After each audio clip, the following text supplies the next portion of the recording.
Aloha Tairafiti. This is Doug Smith, and I'm recording this. I hope I'm going to post it on YouTube. And this is in response to your request that I review the 2016 editorial Primum non nocere, the case for a critical approach to global mental health by Dr. Pat Bracken and colleagues. Dr. Bracken in this paper asks, what are the limitations and risks of a narrow biomedical perspective on mental health that the movement for global mental health appears to embrace? Now,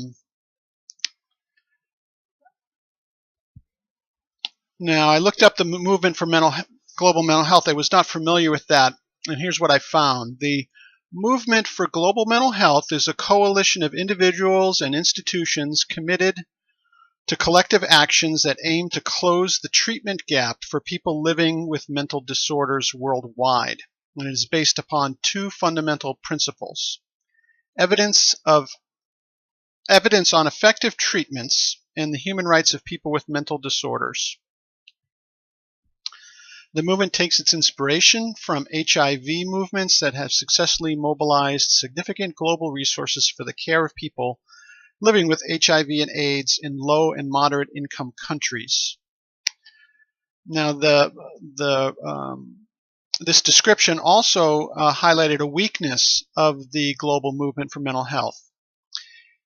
It is also evident that the membership of this movement is not representative of the global population. This is not surprising given the vastly different levels of development of the field of mental health in different countries. Another factor is language. Thus, the relative scarcity of representation from non-English speaking countries. These are important weaknesses that can and should be addressed.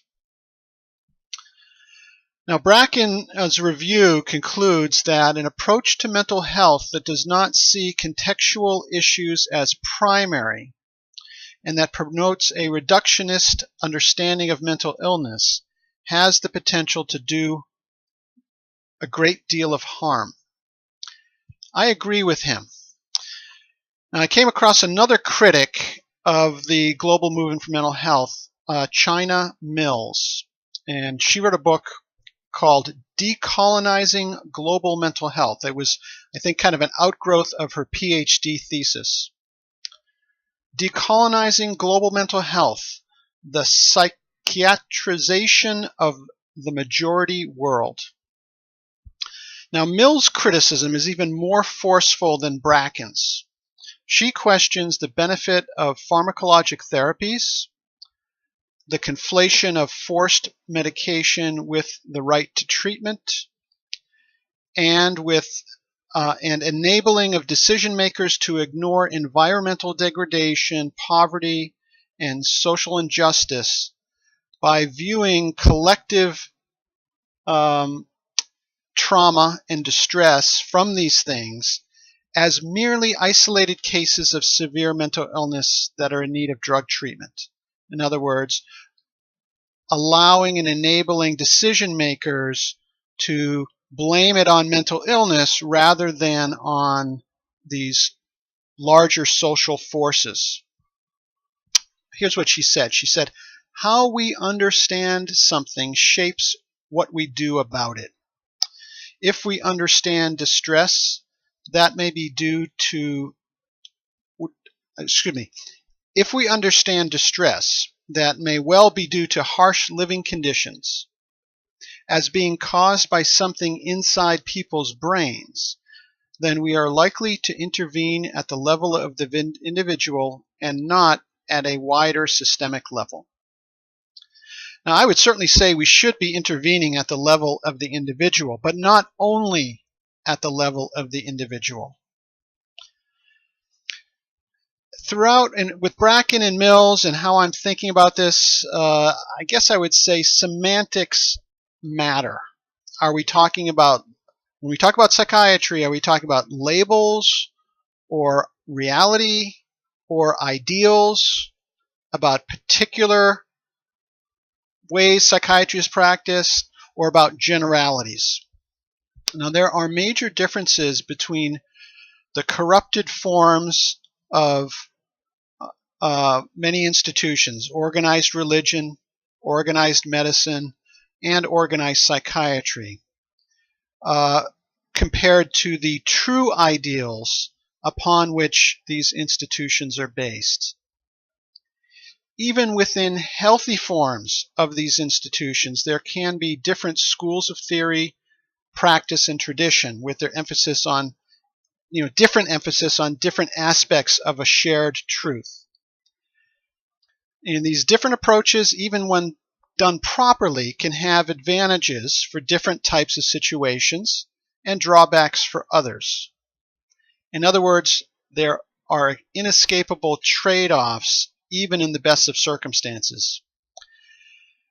Now, unfortunately, as far as mental health and psychiatry go, current practice is far from the best of circumstances. And I share the concern of Bracken and Mills that cultural and technical differences between the approaches to mental health are less of an issue than the forces of greed and power and global industrialization, and in some ways dumbing down that goes along with those things.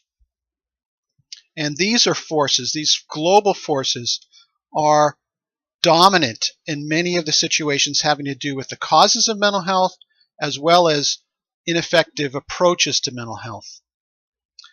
Now, in the psychiatric community,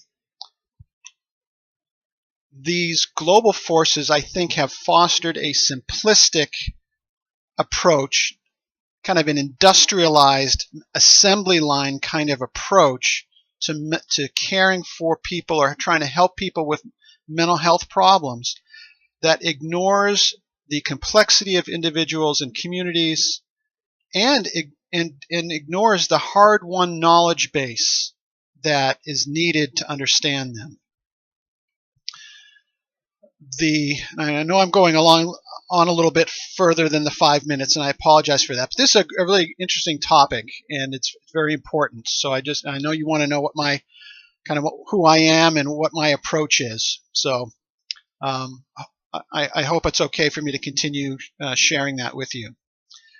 Now, the dominant trend in the United States has been over-reliance on psychotropic medications. And I taught psychopharmacology for 10 years at the University of Hawaii to the psychiatric residents. So I know about psychopharmacology, but I tend to, I think, personally take a more conservative view about the benefits and the risks of psychopharmacology. It's really just one facet of what we should be doing in most every case to help people. Now, this psychopharmacologic dominated approach in the United States has led to dismal outcomes: mass incarceration, victimization of homelessness, of people who are homeless, and of those with mental illness. I think that Bracken and Mills, who are critical of this approach or of this limited approach, are correct to fear the impact that inflicting it on the global scale could have. Because mental health involves complexity and uncertainty at all levels of human experience, some have said that psychiatry is the hardest specialty to do well and the easiest specialty to do badly and to get away with it, to be able to continue practicing in an ineffective way. I think this is true. I agree with this view of psychiatry. And the fact is that our mental health, which functions and emerges at many different levels of our experience, from the levels of our body, our physical environment, our psychology, our social ties, cultural issues, and even spiritual issues. And I'm just going to list some of these real quick. But these are all potentially important for our patients. Many of our patients are going to have factors at several of these levels are going to be key to their recovery. DNA, genes, enzymes, transmitters, receptors, synapses, neurons, circuits, firing patterns, pathways in the brain, brain structures, brain regions, our sensory organs, whether we have hard of hearing or a vision loss, muscles, bones, the other tissues and organs of the body. Then the physical environment, the ambient temperature, heat and cold, air, access to water and hydration, our nutrition and food intake, waste, safety, and shelter.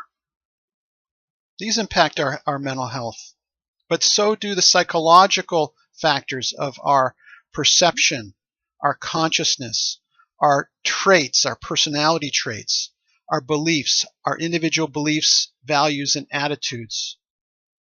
And at the social level, the relationships with our family, friends, community, even our nation, even the global economy, like we've talked about, are all affect our mental health as well in very profound and important ways. And then there's the cultural factors, the shared technologies we use, the beliefs, the values, the customs, the traditions, the activities, the shared activities that we participate in. And at the spiritual level, our individual need to find meaning in our lives, our burden and opportunity of having to make choices, our responsibility for those choices, our ability to be creative, and our ability to exercise our free will or aspects of free will.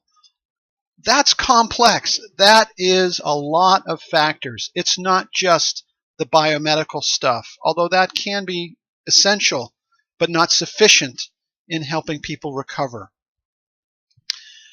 Now, education, training, and practice in psychiatry should provide us, and usually does, with the gift of having a deep and broad understanding of our patients and communities. And in exchange for this, I think psychiatrists shoulder the burden of responsibility to use this knowledge to help others. Now, unfortunately, many psychiatrists shrink from this challenge and yield to the tendency to adopt a narrow focus on the low-level biomedical explanations and pharmacologic treatments for the problems of living and for mental health problems. And they ignore the psychological, social, cultural, and spiritual levels. And this is really what Bracken and Mills are saying, and I agree with that. According to Bracken, the biomedical levels of the physical realm are the focus of the movement for global mental health. And I don't know that for sure, but if that is the case, that's not good. Although it's kind of easy to understand why the global movement for mental health and other large movements, or kind of an industrial, bureaucratic approach to healthcare and mental health care, would be tempted to adopt the physiologic approach, because those things can be standardized. They're somewhat uniform from one culture and one community to another. They're human-wide factors, our biology, our genes, how our brains work, whereas culture and economies and relationships and spirituality are much more individualized and resist standardization and standardized measurement and quantification. Nevertheless, the complexity is there. And even though it can't be quantified and standardized, it is necessary to address that at that level. Now, this is something that I came across early in my training. There is a wonderful book that I would recommend called Persuasion and Healing. It is written by Professor Jerome Frank, who was at my medical school. He was at the end of his career, very famous. He's passed away. But he spent his career seeking to identify the essential elements of the healing relationship. And he examined numerous competing schools of psychotherapy, because that was a big issue in the middle of the last century. And he was looking for similarities between them. But he also studied the methods used by healers from cultures around the world. He recognized their value and considered them to be traditional forms of psychotherapy on par with these newer Western approaches to psychotherapy. And he included them in his unifying perspective. What Dr. Frank concluded was that these diverse therapies share common elements and a common goal of combating demoralization. He described demoralization and conceived of it as feeling like a failure, feeling unable to cope with a pressing problem, feeling powerless to change the situation or to escape from a predicament. And when we feel demoralized, we may feel that we are alone, that we are unique, that few people can understand us, that no one has ever been through experience similar to ours. We may feel helpless and hopeless, that we are lost or stuck and will never find our way out to the other side of our suffering. And this is the opposite of feelings of belonging, connectedness, control, mastery, and self-efficacy that are associated with good physical and mental health. The demoralized attitude, I would add, it often can also lead to behaviors that prolong the suffering and can deepen it in a vicious cycle. So examples would be when people feel demoralized, they may withdraw socially. We may neglect our basic physical needs. We may harm ourselves. We may rely on intoxicants. We may become aggressive or angry with others. We may engage in antisocial behavior. And all of those effects that flow from demoralization can lead to further demoralization in a vicious cycle. Now, Dr. Frank concluded that psychotherapy and many traditional healing practices modify the demoralizing meaning that people have adopted, their demoralized attitude that is often associated with experiences of suffering or imbalance in people's lives. And the methods are able to replace it with an attitude that promotes healthy behaviors and healthy relationships and restores balance. The meaning of the individual's experience is modified by using myth, ritual, and persuasive verbal methods. And he said that these approaches shared several factors. And I'll list 6 of them. 1, a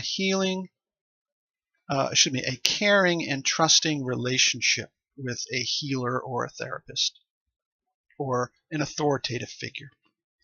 2 is a healing setting, which is different than an everyday setting. Oftentimes it's demarcated physically with boundaries or with purification rites that sets it apart from the everyday world. A shared belief in the methods or rituals being used, providing an opportunity to learn useful skills or provide useful knowledge. providing opportunity for experiences of self-efficacy, or even of surviving in the face of adversity, and maybe providing an experience of adversity, a trial of some sort, and the ability to survive that and to get through that, and the opportunity to practice new skills that have been learned. That all of these factors, I should also point out, are grounded in a shared culture and shared beliefs between patient and therapist. And this can help explain why sometimes when you have a cultural mismatch between patient and therapist, the outcomes are not as good. So anyway, those are my thoughts and kind of where they come from. I could talk more, but it's already 20 minutes. If you've stuck with it this long, thank you, and I hope it's been helpful. I look forward to maybe having the chance to talk with you further about this. Good luck with all you're doing out in Aotearoa, and aloha from Hawaii.